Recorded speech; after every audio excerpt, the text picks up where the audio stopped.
ali moja mala osveta je za ovu izgubljenu biciklističku trku u činjenici da sam malo pobegao na sajam nautike u Portorož.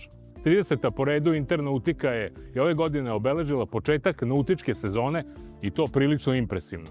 Desetak što jadranskih, što čak i evropskih premijera je na ovom sajmu.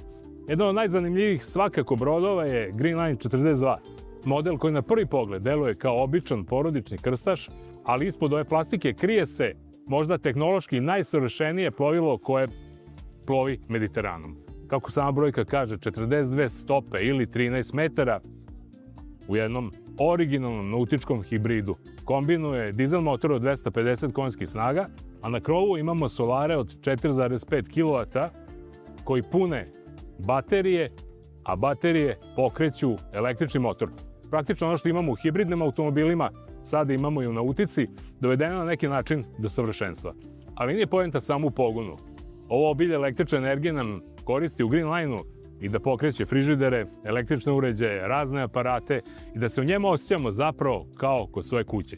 Ovo brod koji nije napravljen da fascinira, već brod koji je napravljen da služi, da se njemu uživa, a ceo brod zapravo simbolizuje plovidba u apsolutnoj tišini i ekonomičnost nije stvar koju treba zanemariti.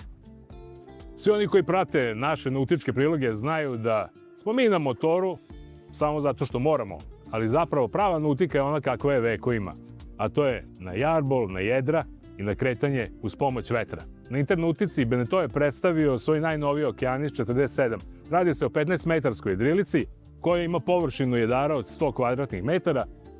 Zlu netrebalo pokreće i dizel motor od 80 konjskih snaga, dugačka je 15 metara, u zavisnosti od konfiguracije ima između 3 i 5 kabina i šta da vam kažem, to je jedan pravi brod koji može da bude dobar i za biznis i za čarter, ali ono što ja najviše cenim to je da se isplovi i ode sa njim što dalje od obala.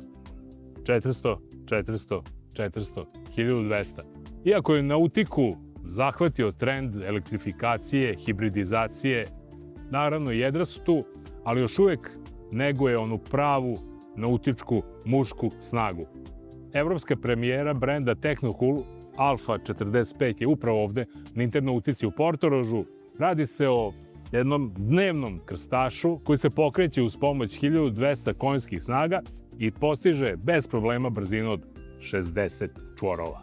Technocool Alpha 45 je vrhunski gumenjak visokih performansi koji kombinuje trkački DNK i luksuzni komfor za dnevna krstarenja.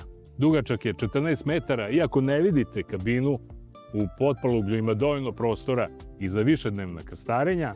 Može čak i da se pokreće sa 2000 konjskih snaga kada dostiže 80 čvorova maksimalne brzine. I to je bio jedan mali deo ovogodišnjih nautičkih noviteta. Naravno, mnogo više tek sledi sa sajma nautike u Veneciji. Dok ovo budete gledali, mi već uveliko plovimo tamo.